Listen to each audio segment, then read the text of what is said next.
दोस्तों, आप सूरज को हर रोज देखते हैं। क्या आपके इसके अंदर कोई बदलाव नजर आता है? सर्दी गर्मी तो हमारी पृथ्वी के रोटेशन के कारण होते हैं। सूरज तो अपनी जगह पर बिल्कुल वैसा का वैसा ही है।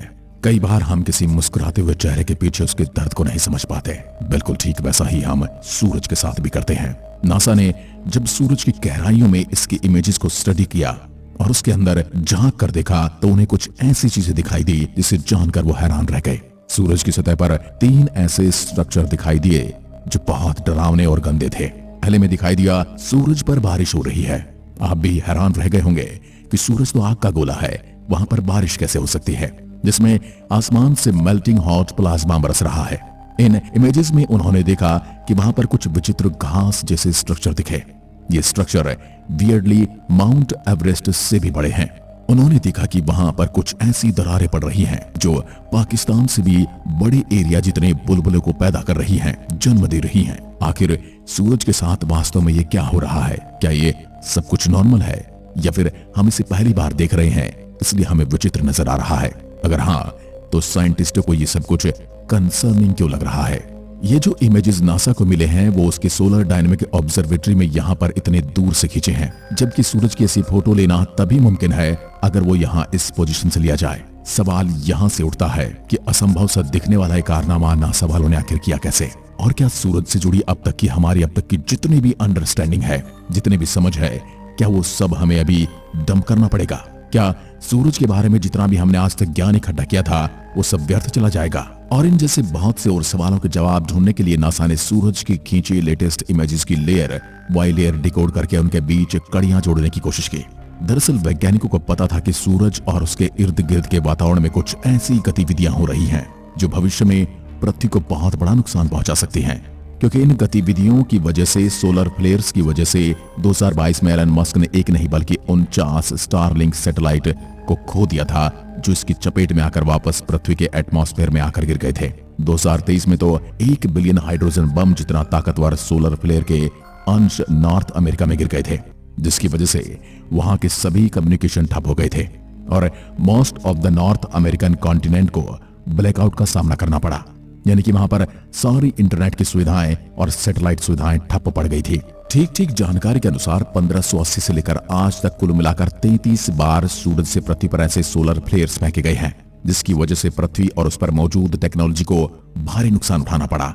अब ऐसा ही कुछ भविष्य में न हो, इसका नासा और ईएसए ने सूरज को करीब जाकर स्टडी करने की सोची ताकि वो उसमें हो रहे एक्टिविटीज को डिटेल में स्टडी करके उसके पृथ्वी से टकराने के समय को ज्यादा एक्यूरेटली प्रेडिक्ट कर सकें और अपने डिवाइसेस को इस मार से बचा सकें। इसलिए फिर दोनों स्पेस एजेंसी ने साथ मिलकर 2010 में मर्क्यूरी के ही आधे डिस्टेंस पर सूरज की ऑर्बिट में एक मिशन लॉन्च किया, सोलर डायनेमिक ऑब्जर्वेटरी।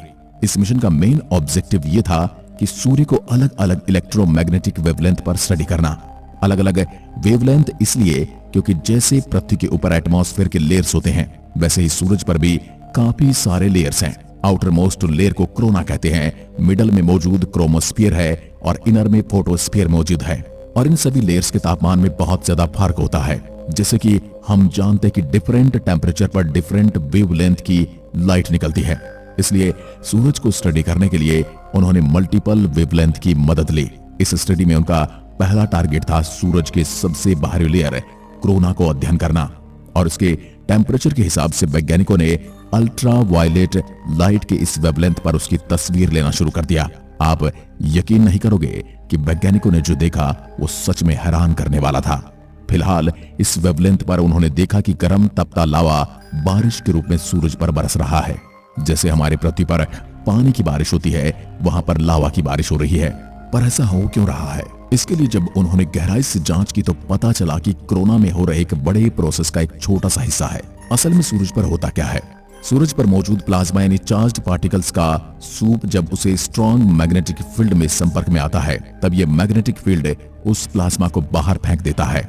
क्योंकि जैसे ही moving charge particles magnetic field के संपर्क में आते हैं, वैसे ही मैग्नेटिक फील्ड उस पर एक फोर्स अप्लाई करता है और उसे बाहर की ओर फेंक देता है। और ऐसा ही कुछ सूरज पर मौजूद प्लाज्मा के साथ भी हो रहा है, जो कि सोलर फ्लेयर्स के रूप में बाहर आते हैं। ये फ्लेयर्स इतने एनर्जेटिक होते हैं कि महज कुछ ही घंटों में पृथ्वी से सूरज की लगभग 100 रिटर्न ट्रिप्स लगा सकते हैं, यानी कि 100 बार आना जाना कर लेते हैं। लेकिन कई बार ऐसा होता है कि पृथ्वी के वाटर साइकिल की तरफ ये गर्म फ्लेयर्स आउटर लेयर कोरोना तक पहुंचकर ठंडे हो जाते हैं और वापस सूरज की सतह पर लावा की बारिश के रूप में बरसते हैं। और इसी फिनोमेना को वैज्ञानिकों ने कोरोना में कैप्चर किया और उसे नाम दिया कोरोनल रेन। यानी कि सूरज की पहली लेयर की तस्वीरों से वैज्ञानिकों को सोलर फ्लेयर और उसकी वजह से सूरज पर हो रहे कोरोनल रेन के बारे में पता चला। अब कोरोना का राज समझने के बाद वो सूरज के करीब गए और उन्होंने उसके मिडल लेयर क्रोमोस्फीयर को स्टडी करना शुरू किया। अब क्योंकि इस लेयर का तापमान कोरोना से कम होता है और इसलिए क्रोमोस्फीयर को स्टडी करने के लिए इस वेवलेंथ को अल्ट्रा वायलेट लाइट का इस्तेमाल किया गया और इसी वेवलेंथ में उसकी तस्वीर खींची गई। और यहाँ उन्हें जो मिला वो और भी ज्यादा हैरान करने वाला था। उन्होंने देखा कि सूर्य का क्रोमोस्फीयर जरा भी प्लेन नहीं है जैसा उन्होंने सोचा था, बल्कि उसमें वियर्डली हर 5 मिनट में माउंट एवरेस्ट से ऊंचे नुकीले घास जैसे स्ट्रक्चर दिखाई दे रहे थे। ये स्ट्रक्चर आवाज की रफ्तार से 60 गुना ज्यादा तेजी से बाहर की लेयर में फेंके जा रहे थे। बेसिकली ऐसा इसलिए होता है क्योंकि सूरज का इक्वेटर उसके पोल से एक रोटेशन पूरा करता है। इस वजह से उसकी मैग्नेटिक फील्ड किसी रबर बैंड की तरह ट्विस्ट होकर उलझ जाती है और उसकी सतह पर छोटे से लूप्स बनाती है।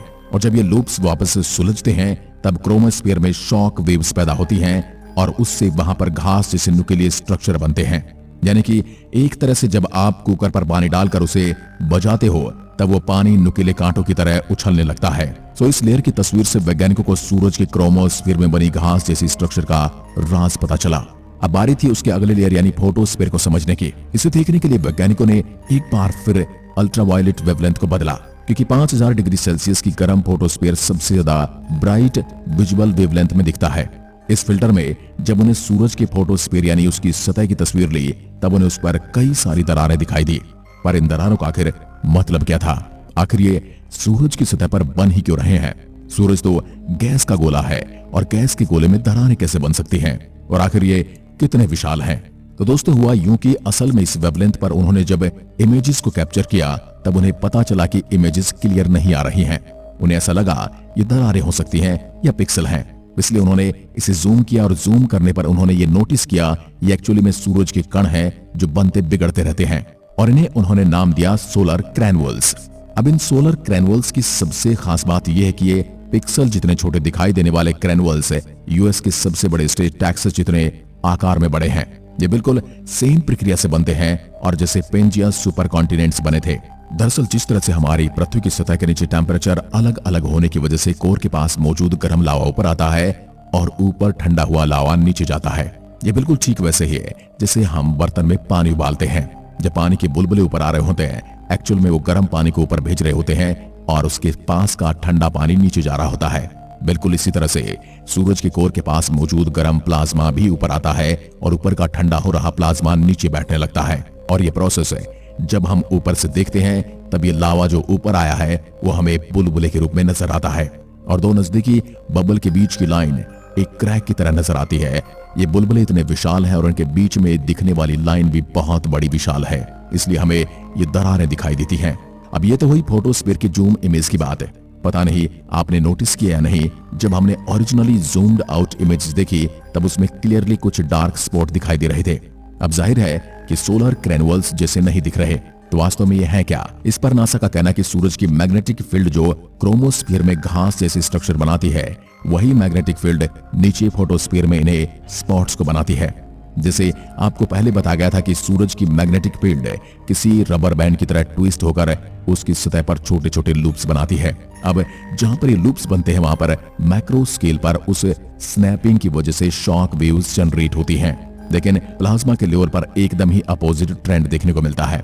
एक्चुअली मैग्नेटिक फील्ड के स्ट्रॉन्ग होने की वजह से इन लूप्स में मौजूद प्लाज्मा के सभी चार्ज पार्टिकल्स एक कॉमन पैटर्न में ऑनलाइन हो जाते हैं, बिल्कुल वैसे ही जैसे किसी मैग्नेटिक के इर्द गिर्द आयरन फॉइलिंग अलाइन हो जाती है, यानी कि जैसे किसी चुंबक से लोहे की परतें जम जाती हैं, चिपक जाती हैं। अब ऐसे में इन चार्ज पार्टिकल्स का वाइब्रेशन पहले के मुकाबले कम हो जाता है, जिसकी वजह से वो प्लाज्मा ठंडा हो जाता है और वहां पर एक काला धब्बा बनता है। यानी कि कुल मिलाकर वैज्ञानिकों ने सूरज की सतह से 1 मिलियन किलोमीटर दूरी से उसकी इमेजेस ली और फोटोस्फीयर तक आते आते वो सूरज की सतह पर पहुंच चुके थे।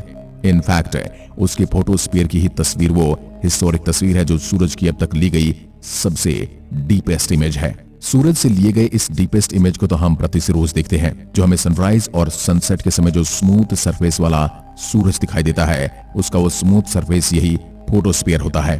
तो इस वीडियो में आपने जाना कैसे सूर्य की लेयर को स्टडी करके हम सूरज में चल रही गड़बड़ी का हम एक कंप्लीट पिक्चर मिल जाता है। इसमें हमने ये भी जाना कि सूरज के साथ वास्तव में इतना कुछ विचित्र नहीं हो रहा है जिसा हम सोच रहे थे।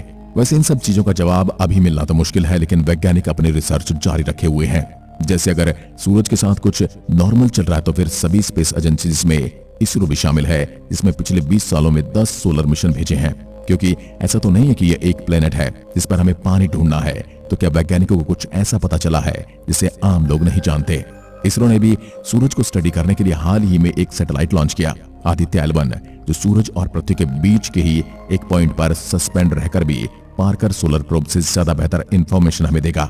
कैसे एक ऑब्जेक्ट सस्पेंड रह सकता है बीच स्पेस में, सूरज और पृथ्वी के बीच में वो खड़ा है और गिर नहीं रहा। इसके पीछे टेक्नोलॉजी क्या है, कैसे इसरो ने इस हार्डकोर मिशन को अंजाम दिया, और क्या यह ज्यादा सोचने वाली बात है। अगर आपको L1 मिशन से जुड़ी कोई भी जानकारी चाहिए तो कमेंट बॉक्स में जरूर बताइएगा, ताकि हम उस पर भी आपके लिए एक कंप्लीट वीडियो बना सके। आज की वीडियो में बस इतना ही, एक बार फिर मिलते हैं, तब तक के लिए नमस्कार, जय हिंद, जय भारत।